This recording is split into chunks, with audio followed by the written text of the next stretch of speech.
Hello students, a very good morning to all of you and myself is Neeraj Jain. Today we are going to discuss about the exercise question on the superposition of the wave. So ये जो exercise questions है आपके जो theory आपने पढ़ा है उस पे based है और कुछ ऐसी दो तीन additional चीज़ें हैं जो मैं यहाँ पे आपको रिवाइज कर रहा हूँ जो आपको न्यूमेरिकल सॉल्व करते समय बहुत काम में आएंगे. ठीक है, तो देखो अभी ध्यान दो. आपको सबसे पहले ये दो चीजें पता होना. One is the path difference and second one is the phase difference. One is the path difference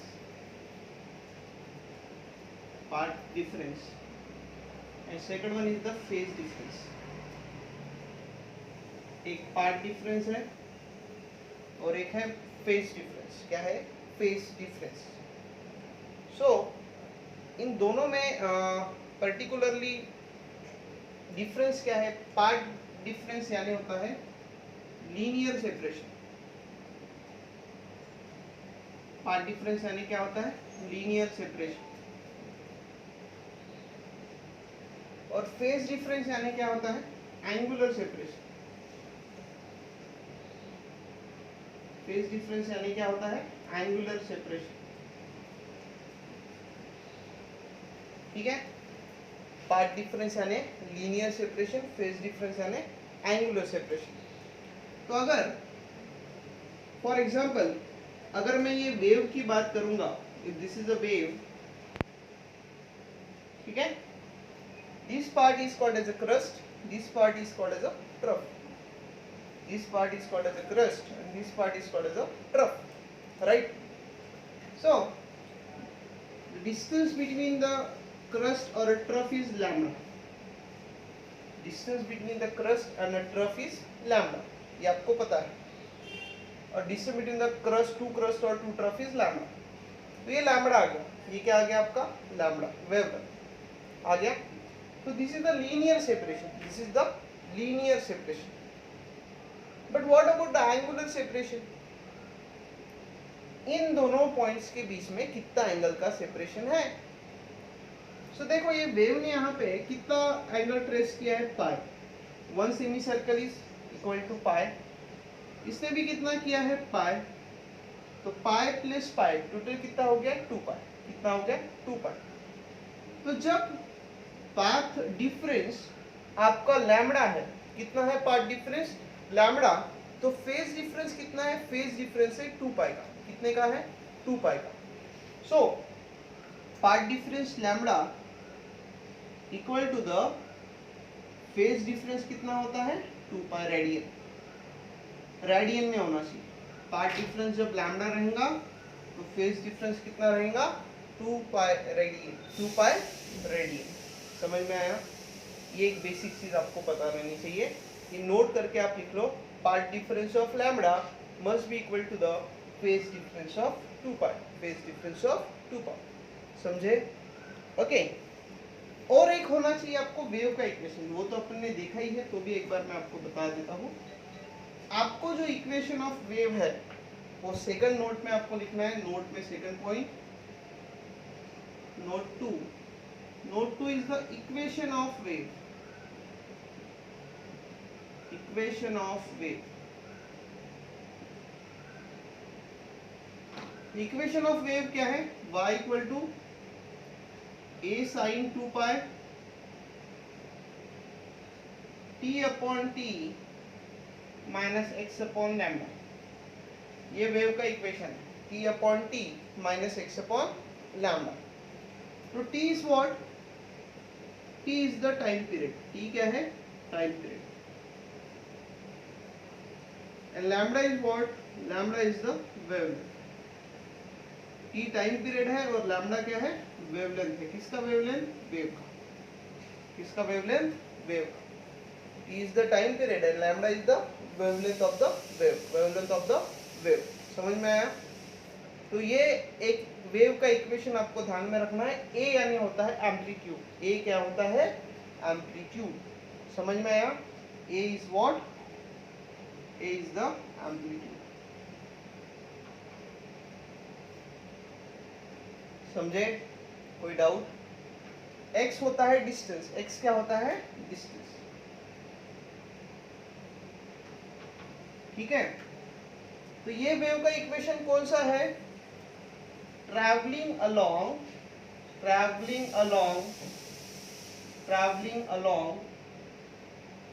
positive direction of x axis, positive direction of x axis, ये ध्यान में रखो।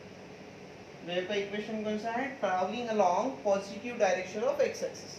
जब positive direction of x axis है तो यहाँ पे minus आएगा, negative direction of x axis बोला मैंने तो यहाँ पे क्या आएगा? प्लस। क्या आएगा यहाँ पे? Plus. Understood? Positive direction of x axis है इसलिए माइनस, नेगेटिव डायरेक्शन रहा तो प्लस। और एक चीज, वेव अगर x एक्सिस के अलोंग ट्रेवल कर रही है, वेव अगर x एक्सिस के अलोंग ट्रेवल कर रही है तो यहाँ पे y आएगा। वेव अगर y एक्सिस के अलोंग ट्रेवल कर रही है, कौन से एक्सिस के अलोंग ट्रेवल कर रही है? y, तो यहाँ पे कितना आएगा? x। क्या आएगा? x। अंडरस्टूड? वेव अगर y एक्सिस के अलोंग ट्रेवल कर रही है तो यहाँ पे x आएगा, x एक्सिस के अलोंग ट्रेवल कर रही है तो यहाँ पे y आएगा। ये नोट 2, ठीक है? पक्का? कॉपी कर लो, ठीक है? मिटा रहा हूं।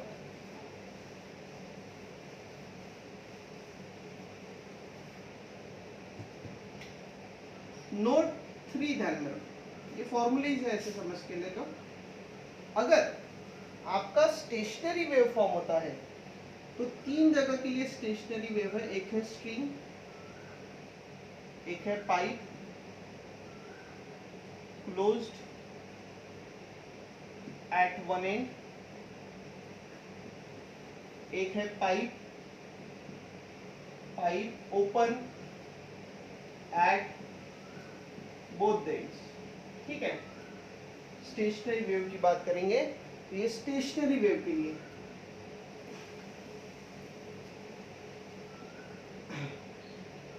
ठीक है? तो यहां पे क्या होता है? पर्टिकुलरली अपन फ्रीक्वेंसी निकालते हैं। जैसे पहला होता है फंडामेंटल फ्रीक्वेंसी, दूसरा होता है फर्स्ट ओवरटेन, तीसरा होता है सेकंड ओवरटेन।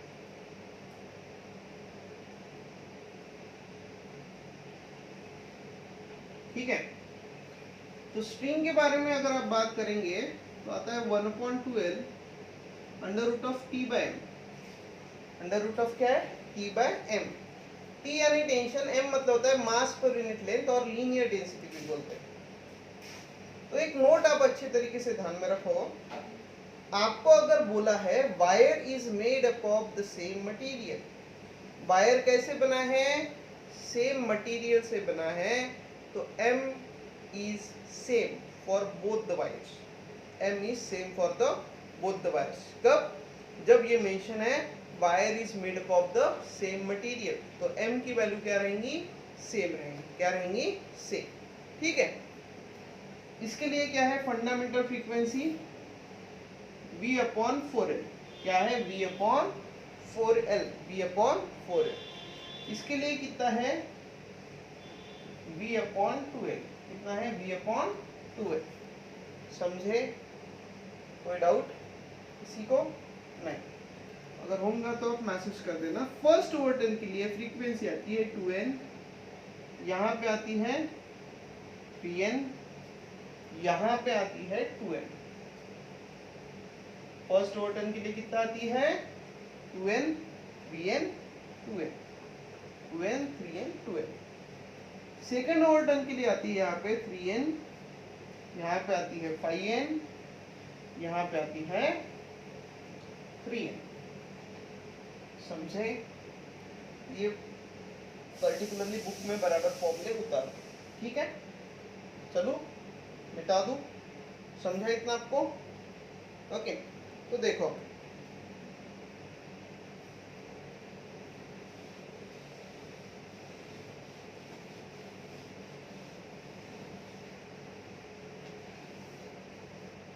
नोट 3 ध्यान में रखो।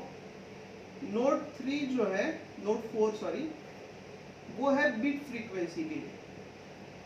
काय के लिए दिया है? Beat frequency. क्या दिया है? Beat frequency.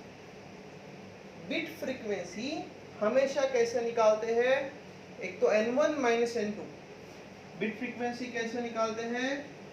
n1 minus n2 if n1 greater than n2।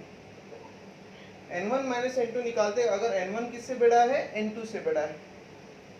और n2 minus n1, n2 minus n1 कब? इफ n2 किससे बड़ा है? n1 से। n2 किससे बड़ा है? n1 से। ठीक है, तो आपको कभी भी ध्यान में रखो n1 बड़ा कि n2 बड़ा, n1 बड़ा कि n2 बड़ा, ये आइडेंटिफाई कैसे करना, ये इंपॉर्टेंट है। तो अपने पास दो फॉर्मूले, तीन फॉर्मूले। देखो, पाइप के लिए क्या है? V upon L। पाइप के लिए क्या है? V upon L। 2L भी आ सकता, 4L भी आ सकता, पर डायरेक्टली प्रोपोर्शनल का साइन निकाला है, लिखा है, तो लिखने की जरूरत नहीं है। स्ट्रिंग के लिए क्या है? स्ट्रिंग के लिए n किसको डायरेक्टली प्रोपोर्शनल है? 1 upon L root T by M। ठीक है, पाइप हो गया, स्ट्रिंग हो गया। फिर वेवलेंथ का है, n किसको डायरेक्टली प्रोपोर्शनल है? v upon lambda. ये तीन फॉर्मूले हैं, आपको मैंने पढ़ाया है, एक पाइप के लिए, एक स्ट्रिंग के लिए और एक वेव के लिए। पाइप के लिए, स्ट्रिंग के लिए और वेव के लिए। ठीक है, तो आइडेंटिफाई कैसे करना? जैसे पाइप का है तो यहाँ पे v बदलेगा नहीं, v का जाने दो, v को ही बदलेगा नहीं। n और l का रिलेशन देखो कैसा? पाइप में n और l का रिलेशन कैसा है? इनवर्स है। कैसा है? इनवर्स। इनवर्स है यानी क्या? इनवर्स है यानी अगर l ज्यादा है तो n घट रहा है, l ज्यादा है तो n कम रहेगा, l ज्यादा है तो n क्या रहेगा? कम। Again I am repeating, l ज्यादा है तो n क्या रहेगा? कम। यहाँ पे क्या है? इनवर्स है, यहाँ पे भी l ज्यादा रहेगा तो n क्या रहेगा? कम। l ज्यादा रहेगा तो n क्या रहेगा? कम। तो जिसका length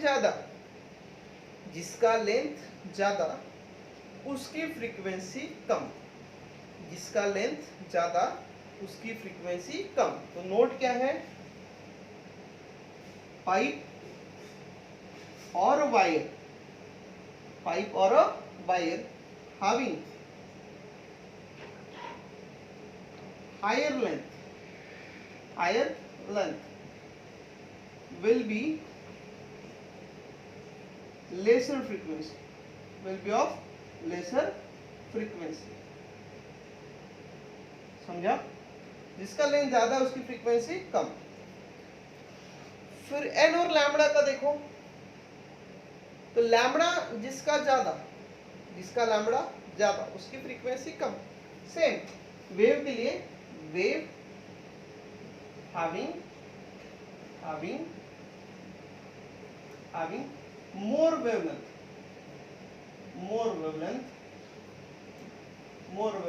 will have lesser frequency। ऐसा वेव जिसका वेवलेंथ ज्यादा है उसकी फ्रीक्वेंसी क्या रहेगी? कम रहेगी। समझ में आया? जिसका वेवलेंथ ज्यादा उसकी फ्रीक्वेंसी कम, जिसका लेंथ भी ज्यादा उसकी भी फ्रीक्वेंसी कम। तो n1 और n2 में आइडेंटिफाई क्या करोगे? तो लेंथ देखना, नहीं तो वेवलेंथ देखना। क्या देखोगे आप? लेंथ, नहीं तो वेवलेंथ। समझे? पक्का? ये एक हो गया नोट 4। ठीक है, मिटा रहा हूं।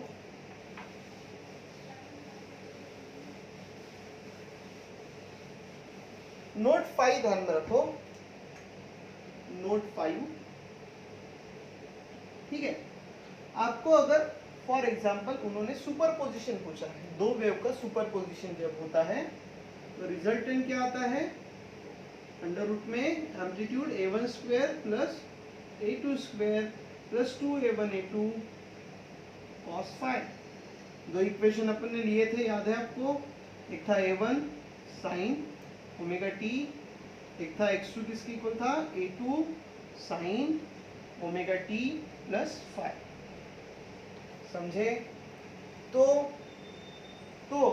ये जो है पर्टिकुलरली दो वेव के लिए अपन ने बताया है, A1 के लिए और सॉरी दो वेव, एक का डिस्प्लेसमेंट x1 है और एक का x2 है, एम्पलीट्यूड कितना है A1 एंड A2, तो उनका जो रिजल्टेंट आया ये आया। तो फाई क्या है, फेज डिफरेंस है, फाई क्या है, फेज डिफरेंस। समझ में आया? इतना आप कॉपी कर लो, एक्सरसाइज चालू करेंगे अपन। See now will solve the question based upon the superposition of a wave. So you have to open the page number 156 where you will get the questions. So there are total 24 questions are there. तो most of the question मैं solve करके दे रहा हूँ, कुछ आपको practice करना है, नहीं है तो उसका सॉल्यूशन मैं अपने ग्रुप पे भेज दूंगा, ठीक है? तो question number 1 is choose the correct option. So आपको यहाँ पे एमसीक्यूज दिए हैं, तो एमसीक्यूज में जो भी करेक्ट ऑप्शन है वो आपको चूज करना है, ठीक है? तो सबसे पहले क्वेश्चन नंबर फर्स्ट की बात करते हैं। तो क्वेश्चन नंबर फर्स्ट में क्या दिया है, when an air column in a pipe closed at one end, means what is given, there is a pipe closed at one end, vibrates such that 3 notes are formed.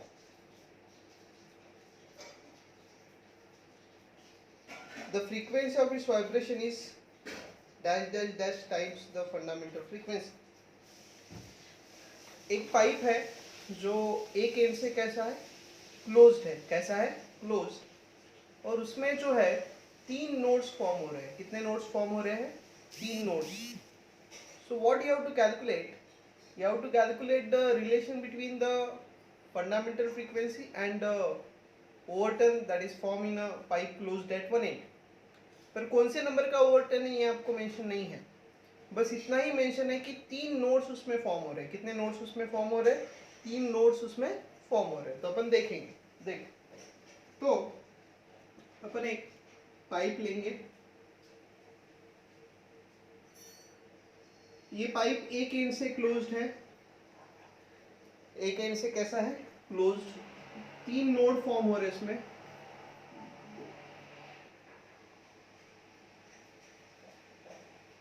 ठीक है?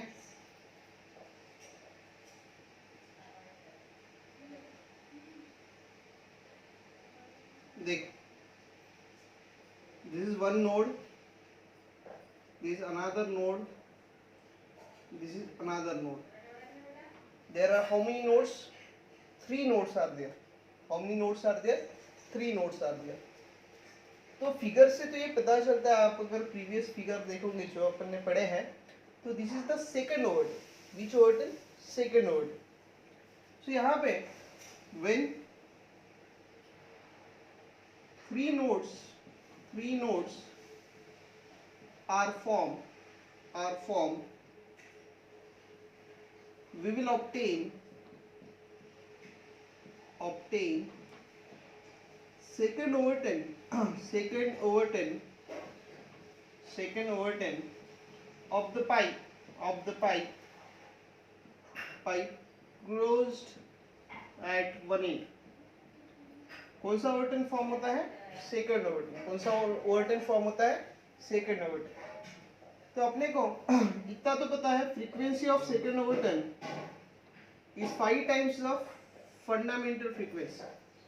5 times what, fundamental frequency. ये अपन ने already learn कर चुके हैं। तो यहाँ पे 5 का ऑप्शन कौन सा है, देयर इज ऑप्शन डी। तो what is the correct answer, the correct answer is D. Correct answer क्या है, डी है।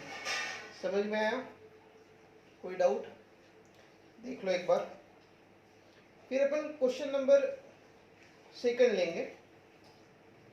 If the 2 open pipes of length, 2 pipes है, 2 की लेंथ कितना है, क्वेश्चन नंबर 2 देख रहे हैं।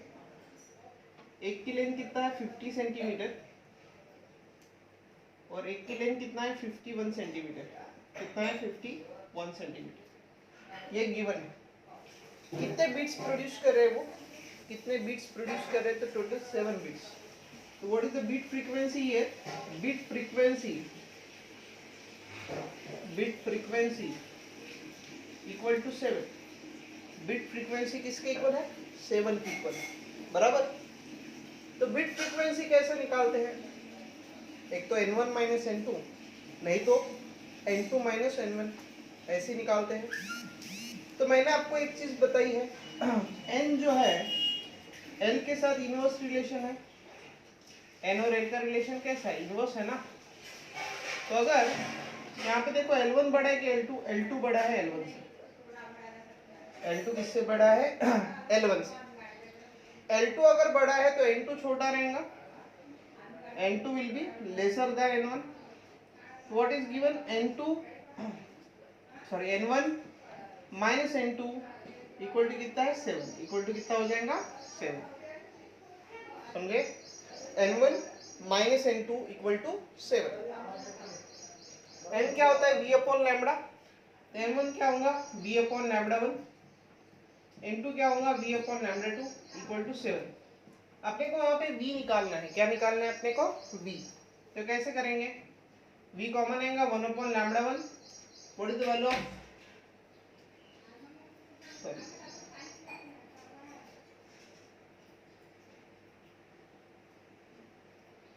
वहां पे L1 नहीं गिवन है, लैम्बडा 1 गिवन है सर।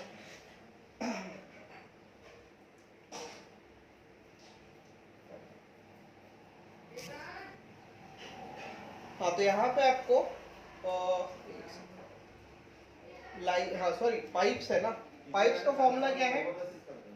पाइप्स का फॉर्मूला, पाइप कैसा है? एक इंच से ओपन है,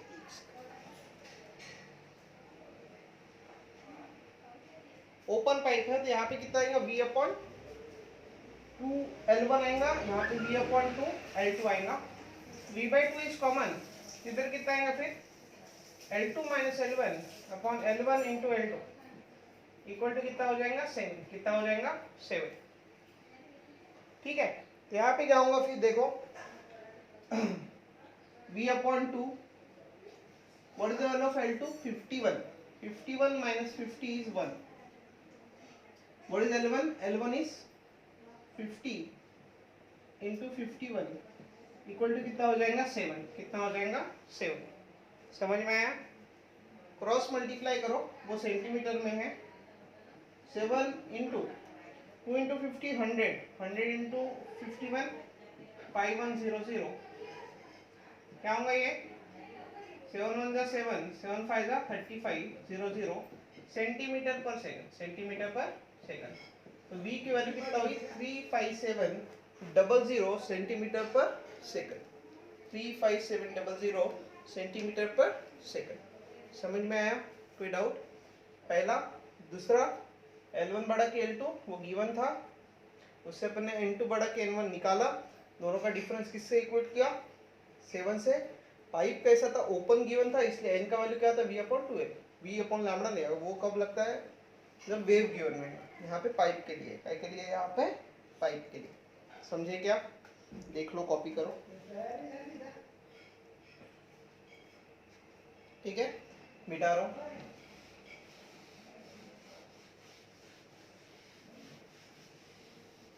देखो now the question number 3। Question number 3,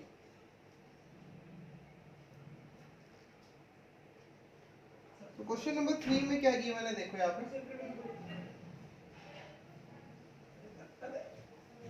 the tension in the pipe is increase by 25%। Tension कितने से बढ़ा है? पाइप नहीं है, टेंशन इन द स्ट्रिंग है,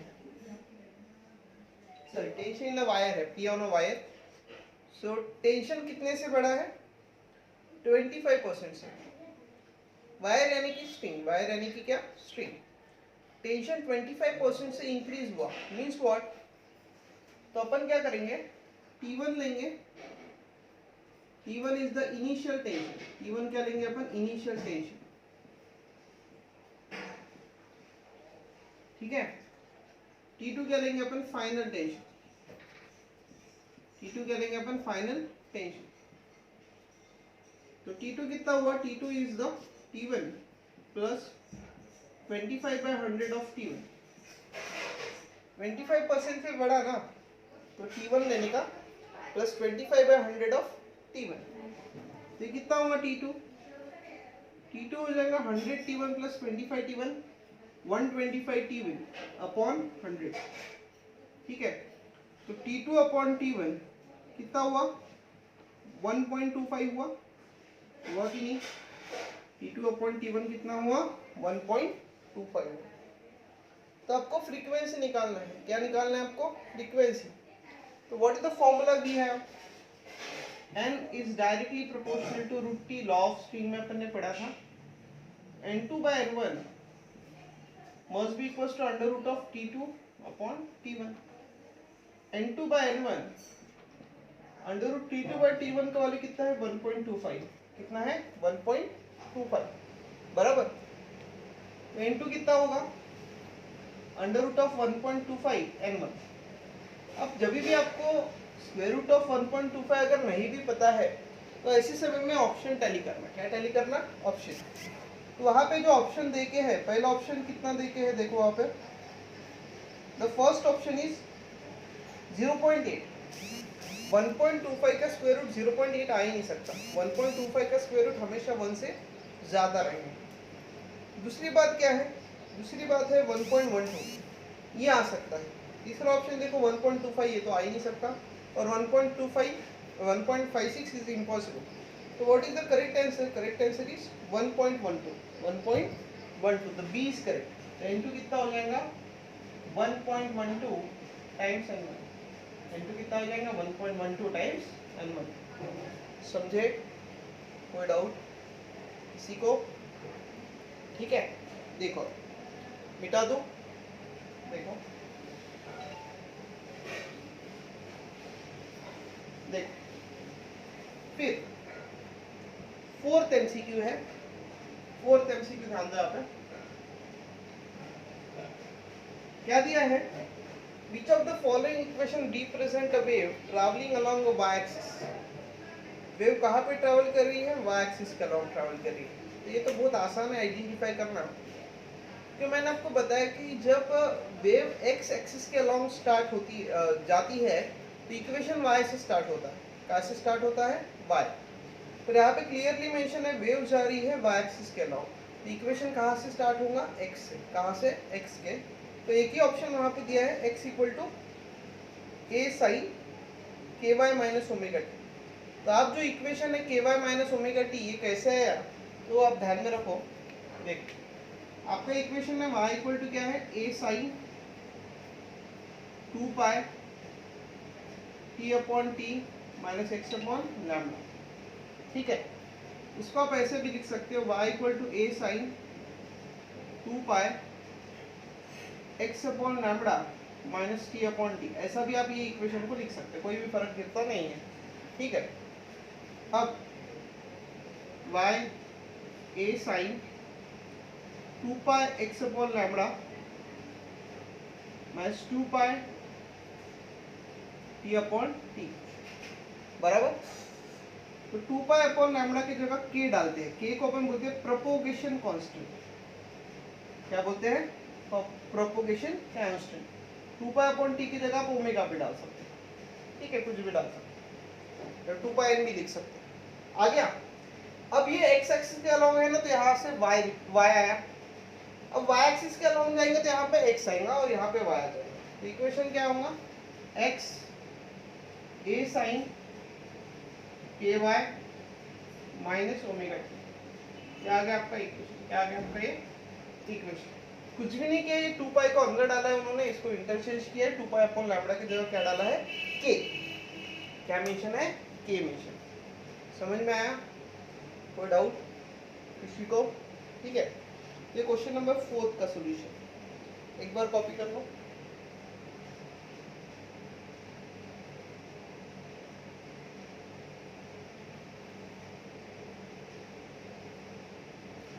ठीक है, देखो ये क्वेश्चन नंबर 5 अच्छे से समझ के ले लो। ये अच्छा क्वेश्चन है थोड़ा।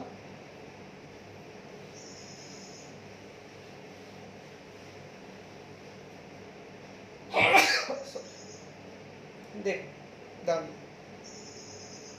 क्या गिवन है? Sorry, A standing wave is produced on a string fixed at one end. एक standing wave produced हो रही है on a string fixed at one end with the other end free. other end कैसा है? free है. ठीक है. एक string है, देखो यहाँ पे ये string है. जनरली पे स्ट्रिंग ऐसे लेते थे, याद है? ठीक है. ये दोनों एंड से कैसे रहती थी? फिक्स्ड रहती थी. दोनों एंड से कैसे रहती थी? फिक्स्ड रहती थी. बराबर. पर यहाँ पे क्या है? एक एंड से फिक्स्ड है और एक एंड से है ओपन. एक एंड से क्या है? ओपन. तो अगर लेट अस सपोज मैंने इसको प्लग किया तो ऐसी वेव जनरेट होंगी, एक इधर ऐसे. बराबर. आपने यहाँ पे अगर ऐसा एक पाइप लगा दिया, दिखा ऐसा, तो ये क्या दिख रहा है आपको? Pipe closed at one and, है ना? दोनों एंड से अगर फिक्स्ड होंगी तो ऐसी वेव फॉर्म हो जाएगी. पर एक एंड से फिक्स्ड है, एक एंड से फ्री है, तो दोनों मीट होंगे क्या? नहीं होंगे. दोनों कैसे रहेंगे? फ्री रहेंगे. दोनों कैसे रहेंगे? फ्री रहेंगे. तो अब देखो, ऐसा अगर रहा pipe closed at one end, तो pipe closed at one end में फ्रीक्वेंसी क्या होती है? V अपॉन 4L होती है. V अपॉन क्या होती है? 4L. क्योंकि ये नोड होता है, ये एंटी नोड होता है, ये लेंथ L रहती है. L किसके इक्वल होता है? L इक्वल टू होता है लैम्डा बाय 4. L किसके इक्वल होता है? लैम्डा बाय 4 होता है. तो सेकंड ओवरटर्न जब फॉर्म होते हैं ऐसे केस में, तो फर्स्ट ओवरटर्न तो 3V अपॉन 4L आता था. बराबर. सेकंड ओवरटर्न जब फॉर्म होता था तो 5V अपॉन 4L आता था. तो अगर मैंने यहाँ पे देखा, ये 4L की जगह मैंने अगर लैम्डा डाला, क्या होगा? 3V upon lambda. यहाँ पे क्या होगा? 5V upon lambda. तो पहले क्या आया? V अपॉन लैम्डा आया, ऐसा समझो. बाद में 3V अपॉन लैम्डा, बाद में 5V upon lambda. So this 1, 3 and 5 this all are the, कौन से है ये? सभी ऑड नंबर से. कौन से नंबर से? ऑड. तो वहां पे जो ऑप्शन है उसको अपन एक बार टैली करेंगे कि आता है कि नहीं आता. देखो, पहला ऑप्शन क्या दिया है? Must be the odd integral multiple of lambda by 4, must be the odd integral multiple of lambda by 2, must be the odd integral multiple of lambda. ठीक है. तो आपको यहाँ पे दिख रहा है ना, odd integral multiple of lambda दिख रहा है. लैम्डा के सभी कैसे हैं? ऑड इंटीग्रल मल्टीपल है. कैसे है? ऑड है. इवन तो आ ही नहीं सकता है. समझ में आया क्या? कोई डाउट किसी को? What is the correct option here? Odd integral multiple of lambda. Odd integral multiple of lambda. समझा क्या? कोई डाउट किसी को? ठीक है, दिखा रहा हूं, देखो. ठीक है, देखो विधान अच्छे से. हाँ, क्या दिया है? अब क्वेश्चन नंबर 2 स्टार्ट होता है. यहाँ पे क्वेश्चन नंबर 1 खत्म हो जाता है. क्वेश्चन नंबर 2 में शॉर्ट आंसर क्वेश्चन है. ऐसे टोटल आई गेस 5 क्वेश्चन दिए हैं शॉर्ट आंसर में. ठीक है, देखो इसको देखते हैं.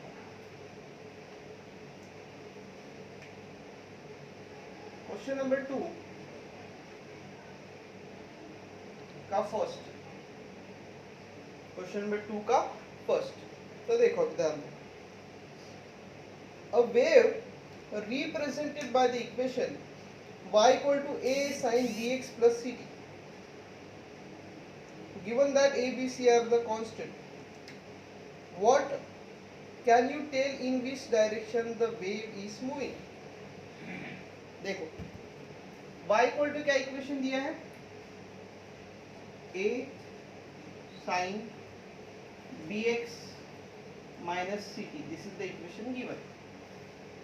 माइनस है कि प्लस, एक बार देख लो. प्लस दिया है. ठीक है.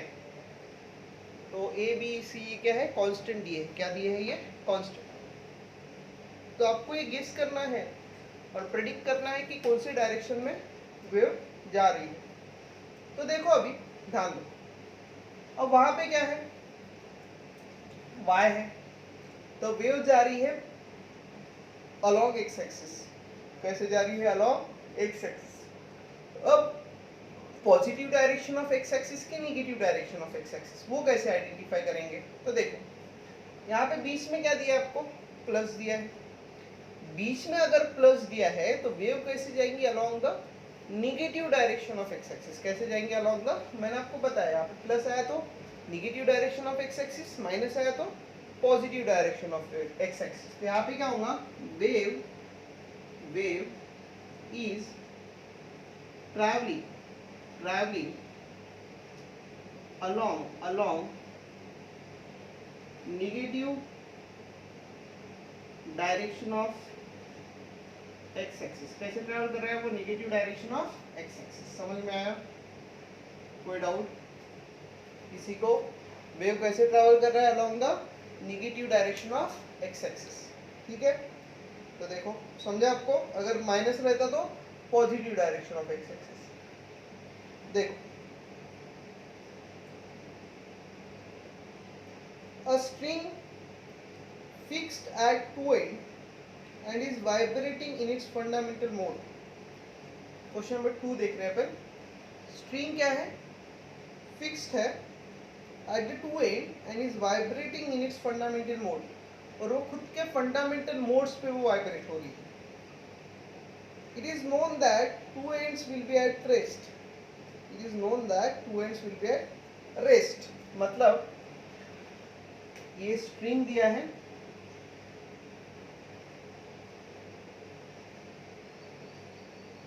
दोनों एंड से क्या है? फिक्स्ड है। कौन सा मोड चालू है? Fundamental mode. ठीक, apart from this, is there any position on the string which can be touched so as not to disturb the motion of the string? देखो, see, अब उन्होंने क्या पूछा है?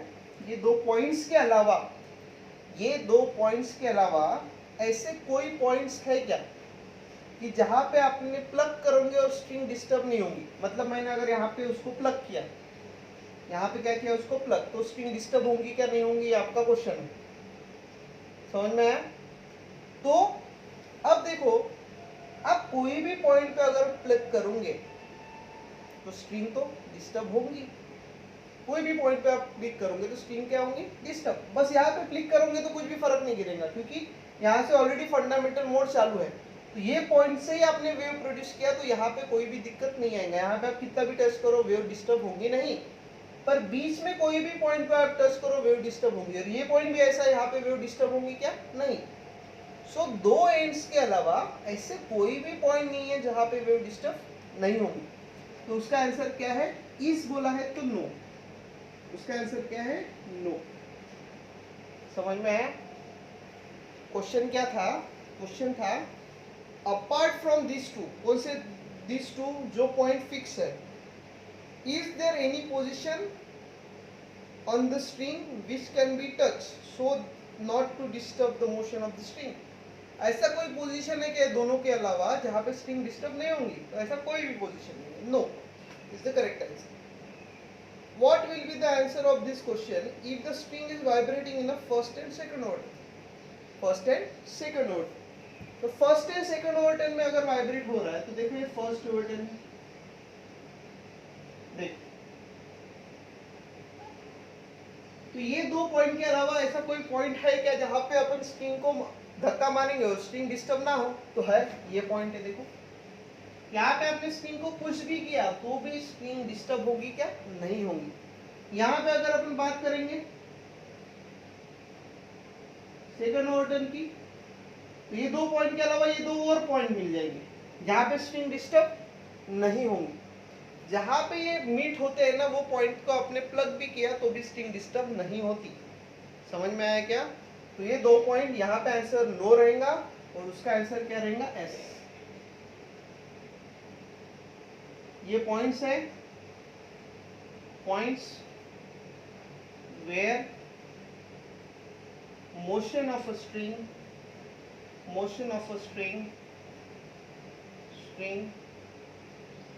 will not disturb.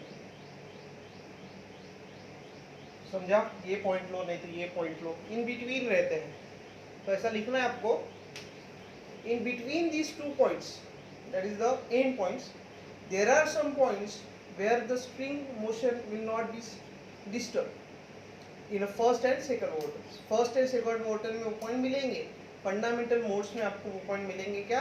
तो नहीं. आपको ऐसा लिखना है, पहले का नो, दूसरे का एस. ठीक है, देखो कॉपी कर लो इतना.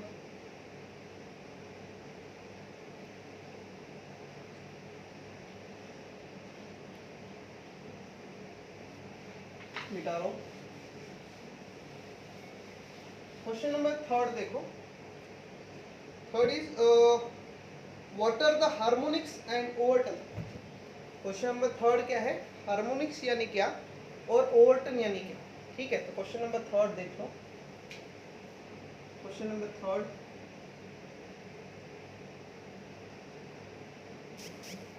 हार्मोनिक्स.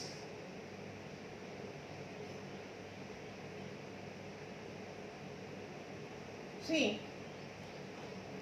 हार्मोनिक्स यानी क्या होता है? जो फंडामेंटल फ्रीक्वेंसी रहती है, पाइप्स की बोलो, नहीं तो स्ट्रिंग की बोलो, जो भी फंडामेंटल फ्रीक्वेंसी रहेंगी, you have to call it as a harmonics. जैसे स्ट्रिंग में अपन ने 1/2 अंडर रूट ऑफ T/M है, तो this is called as a harmonics. Pipe closed end में B/4L है, B/2L ओपन में है, तो ये हो गया फंडामेंटल मोड की जो भी फ्रीक्वेंसी रहेंगी उसको आपको हार्मोनिक्स बोलना है. क्या बोलना है आपको? हार्मोनिक्स. तो what is the harmonics? Harmonics is the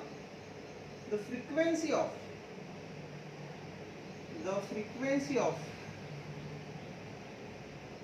fundamental mode. जो भी फंडामेंटल मोड है उसकी फ्रीक्वेंसी यानी क्या होता है? हार्मोनिक्स. और ओवरटर्न क्या होता है? ओवरटर्न क्या होता है? Multiple of fundamental frequency. Multiple of fundamental frequency is called as a overtone. देखो मैं बता रहा हूं, यहाँ पे पहले लिख के दे रहा हूं. मल्टीपल ऑफ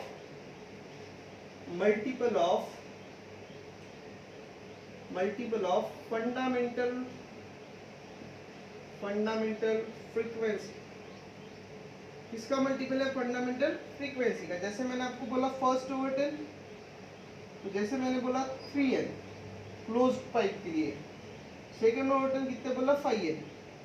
तो ये जो मल्टीपल है, 5N बोलो फंडामेंटल फ्रीक्वेंसी का, 3N बोला तो फर्स्ट ओवरटर्न आ गया, 2N भी आ सकता है, डिपेंड करता है. जो फंडामेंटल का मल्टीपल होगा उसको आपको बोलना है फर्स्ट ओवरटर्न. क्या बोलना है आपको? ओवरटर्न. और the multiple of fundamental frequency और मल्टीपल ऑफ हार्मोनिक्स. किसका मल्टीपल? हार्मोनिक्स का. उसको अपन क्या बोल सकते हैं? ओवरटर्न. क्या बोल सकते हैं अपन? ओवरटर्न. इतना कॉपी कर लो.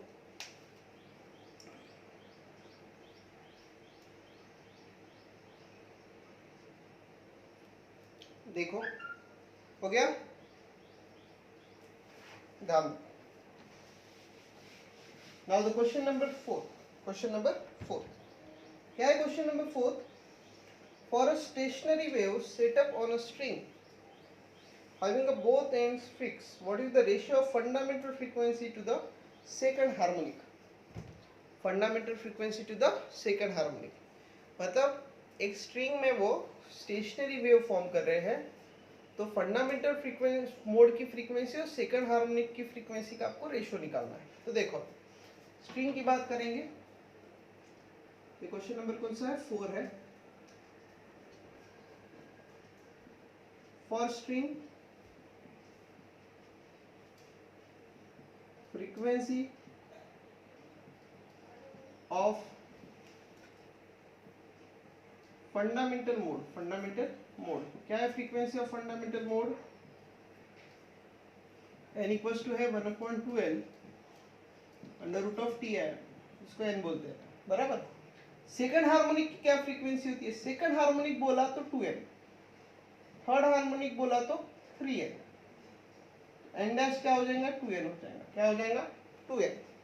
तो आपको क्या बोलना है, fundamental to the second harmonic, n upon n dash, this is n upon 2n, nn क्या हो जाएगा cancel, n upon n dash का वैल्यू कितना हो गया 1/2, कितना आ गया 1/2, कितना हो गया 1/2, तो रेशियो कितना हो गया 1/2। फोर्थ हार्मोनिक बोलते थे तो 4n आता था, ये ध्यान में रखो, मैंने नोट में पहले ही बता दिया है, स्ट्रिंग के लिए अलग है, पाइप्स के लिए अलग है, पाइप ओपन और क्लोज के लिए अलग है।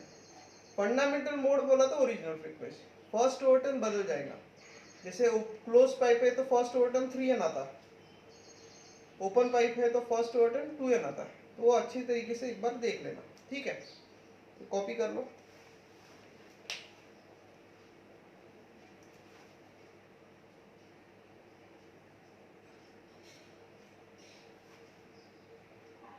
देख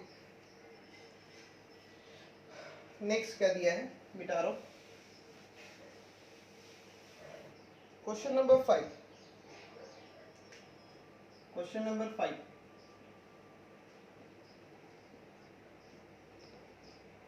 देखो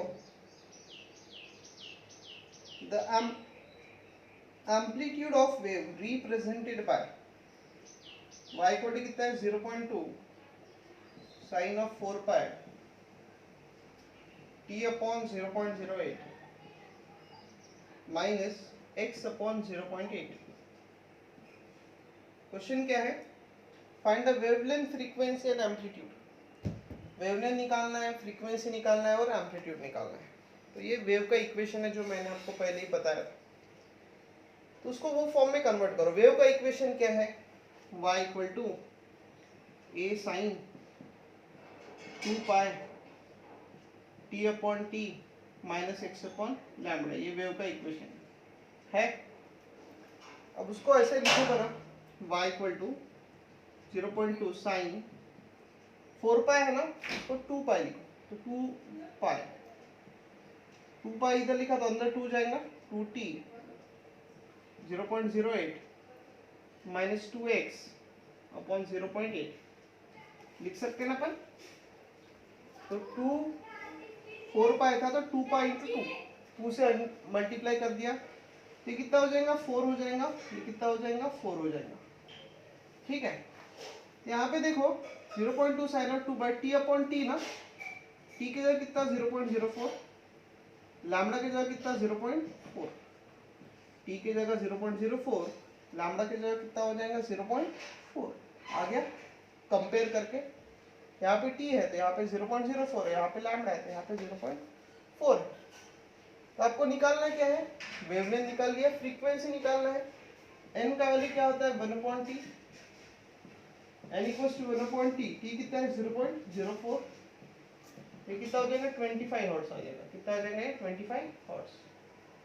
और साथ ही साथ क्या निकालना है आपको, एम्पलीट्यूड भी निकालना है, तो ये एम्पलीट्यूड है, a का वैल्यू कितना है 0.2 है, कितना है 0.2, और v निकालना है, v इक्वल्स टू क्या n लैम्बडा, n कितना है 25, लैम्बडा कितना है 0.4, तो आंसर आ जाएगा 10 मीटर पर सेकंड, कितना आ जाएगा आंसर 10 मीटर पर सेकंड। समझे, कोई डाउट किसी को, तो what is the correct answer 10 metre पर सेकंड, देख लो एक बार,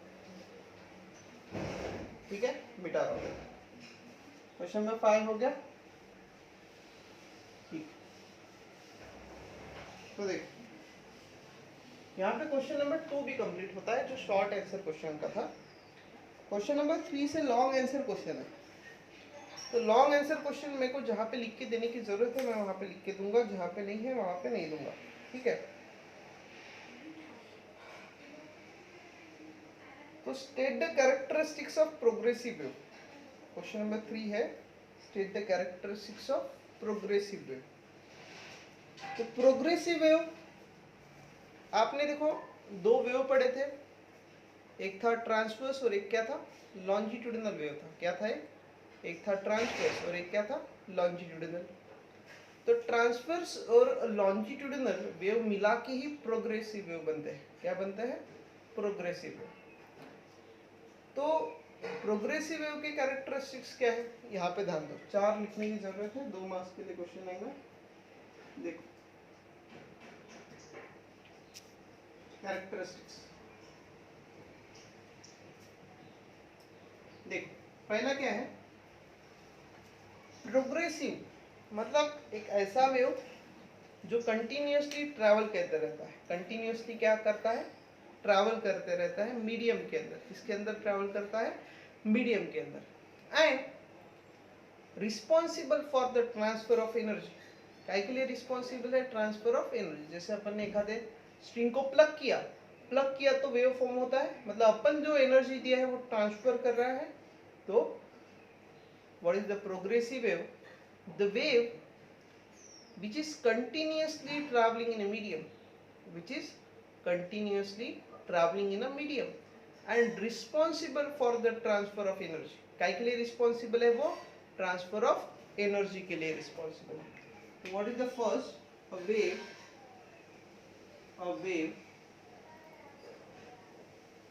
continuously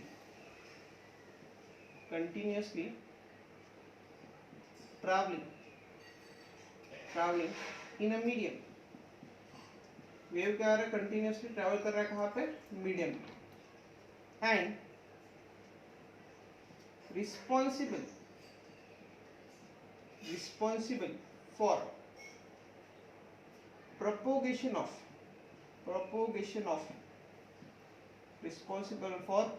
of एनर्जी। काय के लिए रिस्पॉन्सिबल है वो, प्रोपोगेशन ऑफ एनर्जी के लिए वो रिस्पॉन्सिबल है। प्रोपोगेशन ऑफ एनर्जी के लिए क्या है वो, रिस्पॉन्सिबल। दूसरा क्या है, ये जो वेव है, ये वेव को प्रोपोगेट होने के लिए मीडियम की जरूरत होती है। काय के लिए जरूरत होती है, मीडियम की। जैसे आप ट्रांसवर्स वेव फॉर्म करते हो स्ट्रिंग के अंदर, तो स्ट्रिंग एक मीडियम हो गया, स्टील का बना होता है तो स्टील इज अ मीडियम। आप लॉन्जिट्यूडनल वेव फॉर्म करते हो, वो मीडियम, एयर मीडियम है उसके वजह से। So the material medium is required for the propagation of a progressive wave. Progressive wave को प्रोपोगेट होने के लिए मटेरियल मीडियम की जरूरत है। किसकी जरूरत है, मटेरियल मीडियम। तो क्या होगा फिर, material medium is required for propagation of a progressive wave। किसके प्रोपोगेशन के लिए, प्रोग्रेसिव वेव के प्रोपोगेशन के लिए। समझे, कोई डाउट, ठीक है।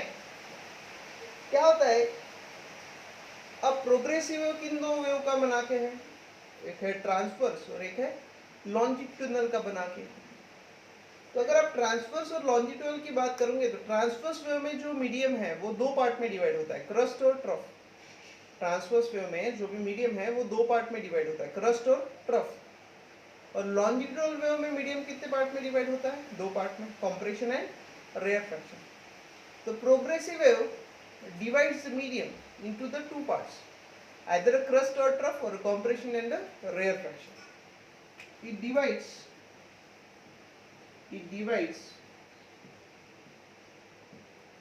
medium into how many parts, 2 parts. How many parts, 2 parts. That is crust, trough or compression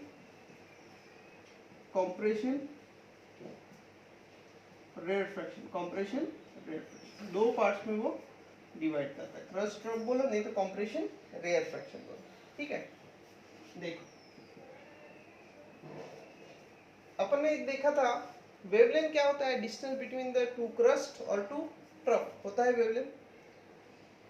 2 crust और 2 ट्रफ कितने एंगल से सेपरेट होते हैं, 2 पाई रेडियन से। कितने से एंगल से सेपरेट होते हैं, 2 पाई रेडियन।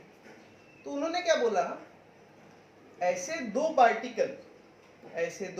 पार्टिकल जो 2 पाई रेडियन से सेपरेटेड है, कितने से सेपरेटेड है, 2 पाई रेडियन, वो दो पार्टिकल में का डिस्टेंस यानी ही होता है वेवलेंथ। क्या होता है, वेवलेंथ। तो क्या होगा फिर, the distance between the two particles separated by a phase difference of 2 pi radian, separated by a phase difference of 2 pi radian is called as a wavelength, is called as a wavelength। तो क्या होगा फिर, distance, the distance between two particles separated by a phase difference of 2 pi radian, phase difference of 2 pi radian is equal to wavelength। किसके equal होता है वो, wavelength. जो भी दो पार्टिकल का डिस्टेंस रहेगा, जो दो phase difference of 2 pi radian से सेपरेटेड है, उनको आपको क्या बोलना है, वेवलेंथ। तो इतना कॉपी कर लो, देखो किया कॉपी, ठीक। Now the question number 4, state the characteristics of stationary wave. तो ये क्वेश्चन मैंने आपको लिख के ही दिया है, वहां पे वही लिखना है, व्हेनेवर देयर आर 2 और मोर ट्रांसवर्स वेव। स्टेशनरी वेव का जो इंट्रोडक्टरी पार्ट है ना पहले लेक्चर में, वो लिखना है, separated by travelling in a medium but in opposite direction when they superimpose stationary wave form, the point of minimum displacement is called as a node, point of maximum displacement is called as antinode। ये सभी point आपको वहां पे डालने हैं, ठीक है, 4-5 points उसमें है। फिर derive an expression for equation of a stationary wave on a straight string। देखो, derive an expression for equation of a stationary wave, equation of a stationary wave, ठीक है। स्टेशनरी वेव का इक्वेशन है, frequency का नहीं। Stationary wave का अपन ने देखो दो वेव्स लिए थे, a sin 2 pi t upon t minus x upon lambda और y2 equal to a sin 2 pi t upon t plus x upon lambda। फिर y equal to y1 plus y2, वो आया था 2a cos 2 pi x upon lambda into sin of 2 pi t upon t। वो equation आपको वहाँ पे लिखना है, ठीक है, डेरिवेशन। फिर find the amplitude of resultant wave, y1 equal to a1 sin omega t and y2 equal to a2 sin omega t plus 5। ये भी अपन ने करवा के दिया है, ठीक है। State the laws of vibrating string, ये भी अपन ने करवा दिया है। Explain how they can be verified in sonometer, तो ये मैं आपको एक्सप्लेन करवा के बताऊंगा। Show that only odd harmonics is present in a pipe closed at one end, ये भी अपना हुआ है। Prove that all harmonics are present in a pipe open at both ends, ये भी अपन ने किया है। ये दोनों भी इक्वेशंस अपन ने सॉल्व करवा दी है। आपको समझ में आया, कोई डाउट?